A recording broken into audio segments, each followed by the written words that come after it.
Hi ஒருவன். So இந்த வீடியோவில் நம்ம என்ன பார்க்க போகிறோன்னா ஒன்றும் பார்க்க போகிறது இல்லைங்க. என்ன அப்படின்னா ஒரு சின்ன பிரச்சனை. காலில் கொஞ்சம் அடிபட்டுருச்சுங்க. என்னடா இதெல்லாம் ஒரு வீடியோ போடுற அப்படின்னு நினச்சிருக்கலாம். என்னன்னா ஒரு சின்ன ஒரு வேண்டுகோளுங்க, அதுக்கு தான் இந்த வீடியோ. நாய் கடிச்சிருச்சுங்க எனக்கு.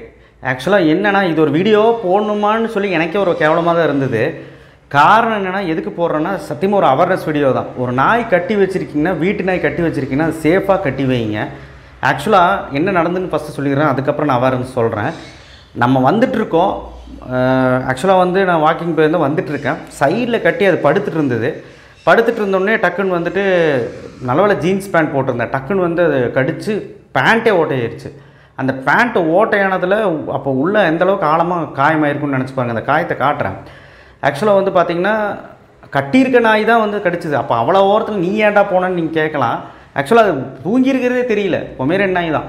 ஸோ நான் என்ன சொல்கிறேன் அப்படின்னா, இதெல்லாம் ஒரு வீடியோவாக போடணுமான்னு சொல்லிட்டு எனக்கே தோணுச்சு. பட் இது எதுக்காக நான் போட்டேன்னா, நாய் வளர்த்துங்க, தப்பு இல்லை. எல்லாரையும் நான் தப்பு சொல்ல மாட்டேன்.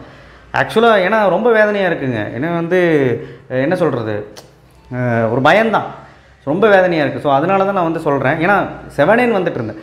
ஸோ நாய் கட்டி போடுங்க, தப்புல. அடுத்தவங்களுக்கு தொந்தரவு இல்லாமல் நீங்கள் கட்டி போடுங்க. இது நல்ல நாயா கெட்ட நாயா, இன்ஜெக்ஷன் போட்டிருக்கா போடலையா, இல்லை அது வைரஸ் இருக்கா இல்லையா, இதெல்லாம் நம்ம பார்த்துட்டு இருக்க முடியாது. நாய்ங்கிறது ஓகே, ஒரு அனிமல்.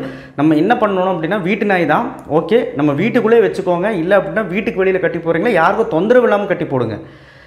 ஆக்சுவலாக நான் யார் என்ன பேர் அதெல்லாம் சொல்ல விரும்பலை. கடுப்பாச்சு. நம்ம ஒன்றும் சொல்ல விரும்பலை. நான் போய் என்னென்னு மட்டும் கேட்டேன். இன்ஜெக்ஷன் போட்டுக்கணும்னு மட்டும் கேட்டேன். வேறு எதுவும் பிரச்சனை பண்ணலை.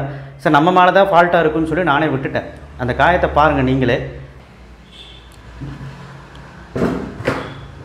ஸோ பார்த்திங்கன்னா உங்களுக்கே தெரியும் அந்த காயம். ஸோ இதெல்லாம் ஏன்டா காட்டுற அப்படின்னு நினைக்கலாம். பட் ரொம்ப என்ன சொல்கிறதுங்க, வருத்தமாகி போச்சு. வீட்டிலலாம் ரொம்ப வருத்தப்பட்டாங்க. ஸோ அதுதான் உங்களுக்கு ஒரு ரெக்வெஸ்ட். யாராவது நாய் வச்சுருந்தீங்க அப்படின்னா அடுத்தவங்களுக்கு துன்புறுத்தாமலையும் தொந்தரவு பண்ணாமையும் நீங்கள் எங்கேயாவது கட்டி போடுங்க. இல்லை வீட்டுக்குள்ளே வச்சுக்கோங்க, யாருக்கும் எந்த தொந்தரவு வராது. இதனால் ரொம்ப பேனிக் ஆகிட்டேன் நான். ரொம்ப வருத்தமாக இருக்குது. காலங்காலத்தில் என் வேலையெல்லாம் விட்டுட்டு, நிறைய வேலை இருக்குது, அதெல்லாம் விட்டுட்டு இப்போ ஹாஸ்பிட்டல் போகிறேன். எனிவே இது ஒரு வீடியோவை போடணுன்னு நினச்சேன், போட்டேன். காரணம் என்னென்னா அவேர்னஸ் தான். சேஃபாக இருங்க. தெருவில் நாயெல்லாம் என்ன பண்ணுறது எனக்கு தெரியல. வீட்டு நாய்ங்கனால ஓகே சொல்லலாம். தெரு நாயெல்லாம் பார்த்திங்கன்னா அங்கங்கே அலைஞ்சிருக்கு. திடீர்னு கடிச்சதுன்னு என்ன பண்ணுறதுன்னு தெரியல. கடித்த உடனே நீங்கள் என்ன பண்ணுறீங்கன்னா, அருகாமையில் இருக்க கவர்மெண்ட் ஹாஸ்பிட்டல் போய் தயவு செய்து அது என்ன நடவடிக்கை எடுக்கணுமோ எடுத்துருங்க. ஏன்னா இன்ஜெக்ஷன் போடுறது நல்லது அப்படின்னு சொல்கிறாங்க. இன்ஜெக்ஷன் போடணும், பத்தியும் இருக்கணும். அவங்க சொல்கிறது கேளுங்க. டாக்டர் கன்சல்ட் பண்ணிக்கோங்க. உடனே பக்கத்தில் இருக்க கவர்மெண்ட் ஹாஸ்பிட்டல் போய்க்கோங்க. அந்த மாதிரி எதாகிடுச்சுன்னா. தேங்க்யூ. ஏதோ சொல்லணும்னு தோணுச்சு சொன்னேன். தேங்க்யூ. ஷேர் பண்ணுங்கள், சப்ஸ்கிரைப் பண்ணுங்கள், மறக்காம பெல் ஐக்கனை ப்ரெஸ் பண்ணுங்கள். ஏன்னா அப்போது பெல் ஐக்கனை ப்ரெஸ் பண்ணுங்கள். இதை தான் நமக்கு தொழில். ஸோ இதையாவது காப்பாற்றிக்கணும்ல. இன்னைக்கு பாருங்கள் வீடியோவே போட முடியுமான்னு தெரில, அதான் இந்த வீடியோ போட்டேன். தேங்க்யூ.